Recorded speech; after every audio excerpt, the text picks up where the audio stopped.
சுவாமி திருவீதி உலா வர்றாரு. எதுக்காக வர்றார்? பெருமான் உள்ளதான் சுவாமி இருக்கிறார், கோயில்லாம் உள்ள கும்பிட்டுக்கிறோம். அப்புறம் எதுக்கு சுவாமி வெளியில வீதி உலா வர்றார்?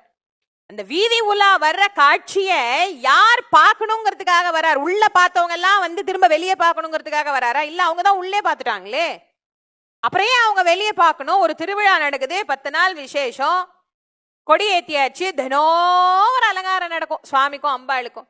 சில வீட்டுல குழந்தை பிறந்திருக்கும், சில வீட்டுல யாராவது இறந்திருப்பாங்க, சில வீட்டுல சில பேருக்கு சில நியதிகள் இருக்கும், இத்தனை நாள் தான் கழிச்சுதான் கோவிலுக்கு போகணும்.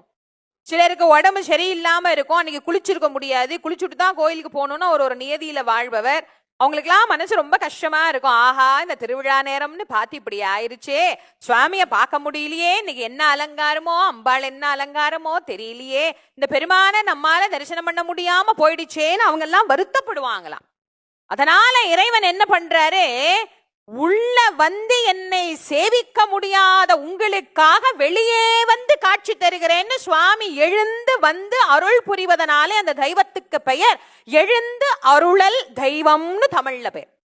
உற்சவமூர்த்தின்னு நாம சொல்றோம் பாருங்க, அவருக்கு தமிழ்ல பெயர் எழுந்து அருளல் தெய்வம்.